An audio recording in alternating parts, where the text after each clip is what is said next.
Hello students, welcome back to study at home.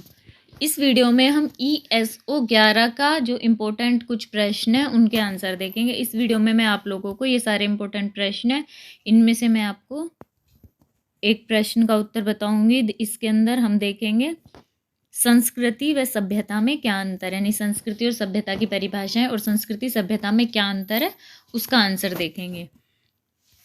ये सारे प्रश्न मैंने पहले ही आप लोगों को इम्पोर्टेंट प्रश्न बता रखा है, उसमें आप लोगों को सारे प्रश्न बता रखे हैं और इनके कुछ आंसर भी मैंने आप लोगों के साथ शेयर कर रखे हैं।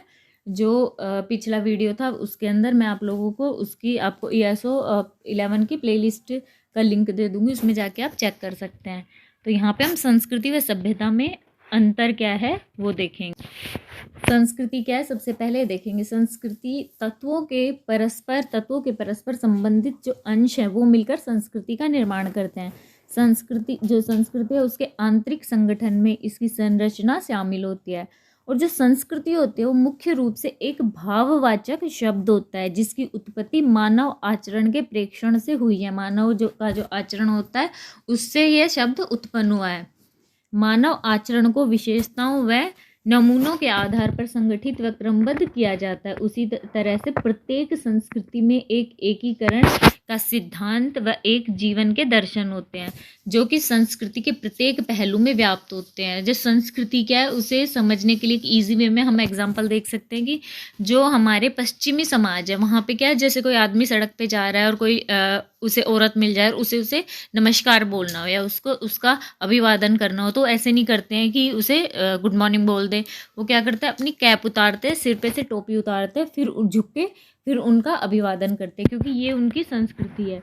इसी तरह से जो भारतीय समाज है, भारतीय समाज में अपने माता पिता व जो बड़े हैं या फिर जो गुरु हैं उनके सम्मान में उनके चरण स्पर्श करना ये हमारी संस्कृति मानी जाती है। तो ये संस्कृति के ही उदाहरण है। सभ्यता देखेंगे हम। सभ्यता क्या है, तो सभ्यता शब्द के अर्थ में बड़ा ही भ्रम उत्पन्न होता है। जो इतिहासकार होते हैं वो सभ्यता का अर्थ एक राज्य प्रणाली, भाषा, जीवन शैली व विश्व दृष्टिकोण से मानते हैं। सभ्यता को एक समाज विशेष से नहीं जोड़ते हैं बल्कि व्यापक क्षेत्र के साथ जोड़ देते हैं। जो सभ्यता होती है समाज से रिलेटेड नहीं होती, वो पूरे क्षेत्र से जोड़ देते हैं उसको, जैसे कि रोमन सभ्यता, हिंदू सभ्यता आदि। सभ्यता का अर्थ अनेक विद्वानों ने विकसित संस्कृति से माना है, यानी विकसित जो संस्कृति है उसे सभ्यता माना है। अमेरिकी विद्वान LH मॉर्गन है, उन्होंने संस्कृति के उद्विकासीय चरणों को 3 चरणों में प्रस्तुत किया है, जिसमें प्रथम चरण को जंगली का है, दूसरे चरण को बर्बर व तीसरा जो चरण है उसे सभ्यता का चरण का है।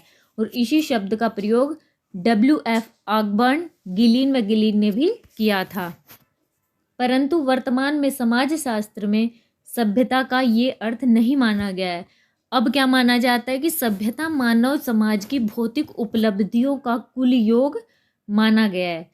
जो जर्मन दार्शनिक इमानुएल कांत है उन्होंने कहा है, कांत के अनुसार जो सभ्यता उसकी परिभाषा क्या है, सभ्यता संस्कृति का दिखने वाला ऊपर का ठोस व स्पष्ट हिस्सा है। ये किसने कहा है, कांत ने कहा है सभ्यता के बारे में। मैक्स वेबर ने भी यही माना है, जो कांत ने माना है वही मैक्स वेबर ने भी जो सभ्यता है उसकी परिभाषा दी है। ब्रिटेन के मैथ्यू अर्नाल्ड के अनुसार सभ्यता का अर्थ है एक समाज की उपलब्धि। सभ्यता की धारणा को सबसे ज़्यादा मैकाइवर ने विश्लेषित किया था। उन्होंने प्रौद्योगिकी की चर्चा के संदर्भ में सभ्यता की चर्चा की है। मैकाइवर के अनुसार, यानी मैकाइवर ने इसकी सभ्यता की जो परिभाषा दी है वो क्या है कि सभ्यता संस्कृति का वह भाग है जो एक समय संदर्भ में समाज की भौतिक उपलब्धियों का कुल योग है। उनके अनुसार सभ्यता भौतिक है और इसे मापा जा सकता है। सभ्यता को श्रेष्ठ व निकृष्ट कहा जा सकता है। ये मैकाइवर ने सभ्यता की परिभाषा दी है। मैकाइवर का मानना है कि संस्कृति वह है जो हम हैं और सभ्यता वह है जो हमारे पास है, यानी कि हम तो खुद जो है वो हमारी संस्कृति है और जो हम हमारे पास है वो हमारी सभ्यता है। L क्रॉबर ने इस कथन की आलोचना की है। मैकाइवर के इस कथन की आलोचना किसने की है?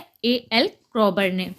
मैकाइवर ने सभ्यता व संस्कृति की जो तुलना की है, उसी के आधार पर हम लोगों ने इसका संस्कृति व जो सभ्यता उसका अंतर पढ़ेंगे, उसका अंतर देखते हैं। तो जो सभ्यता और संस्कृति है, इसमें जो अंतर है उनमें सबसे पहला अंतर क्या है कि जो संस्कृति होती है वो आंतरिक होती है और जो सभ्यता होती है वो बाह्य होती है। सभ्यता को हम सरलता से अनुभव कर सकते हैं, जबकि संस्कृति क्या व्यापक होती है और सभ्यता उसका एक अंग होती है। संस्कृति का वह पक्ष जिसमें सभ्यता को शामिल नहीं किया जा सकता है, उसे सरलता से अनुभव भी नहीं किया जा सकता है। नेक्स्ट क्या है अंदर कि सभ्यता को तो माप सकते हैं, संस्कृति के साहित्य, संगीत, नियम, मूल्य आदि को मापना संभव नहीं है। यानी कि सभ्यता को मापा जा सकता है, संस्कृति को नहीं। अतः सभ्यताओं को हम श्रेष्ठ या निकृष्ट कह सकते हैं और संस्कृति के अभौतिक पक्ष के संबंध में ऐसा कहना कठिन होता है। नेक्स्ट अंतर है कि सभ्यता सरलता से अपनाई व सीखी जा सकती है, यानी सभ्यता को हम अपना सकते हैं आराम से और सीख सकते हैं, परंतु संस्कृति के अभौतिक पक्ष को सीखना थोड़ा सा कठिन हो जाता है। यानी कि हम संस्कृति को सीखने में थोड़ा टाइम लगा सकते हैं, लेकिन सभ्यता आराम से अपनाई या सीखी जा सकती है। जैसे कि कोई भी व्यक्ति भाषा, विचार या प्रतीकों को कठिनाई से ही सीखता है, सीख तो लेता है लेकिन थोड़ी सी मुश्किलें आती हैं। तो ये एक अंतर है कि सभ्यता आसानी से सीख सकते हैं, अपना सकते हैं, और संस्कृति में थोड़ा टाइम लगता है, मुश्किल से अपनाई जाती है। नेक्स्ट अंतर है सभ्यता संस्कृति में कि सभ्यता का हस्तांतरण सरल होता है और संस्कृति जो होती है उसके प्रतीकात्मक पक्ष को हस्तांतरित करना कठिन होता है। यानी कि सभ्यता है उसे हम आगे हस्तांतरित यानी दूसरे को दे सकते हैं, लेकिन जो संस्कृति होती है वो तो एक क्या प्रतीकात्मक, तो प्रतीक का रूप है, उसको किसी को दे नहीं सकते, दिया नहीं जा सकता है आसानी से। यानी कि हम दे देंगे तो किसी को क्या है, हम देंगे लेकिन सामने वाला ग्रहण करे ना करे उसके ऊपर है। तो इस तरह से सभ्यता का हस्तांतरण सरल है और संस्कृति का कठिन है।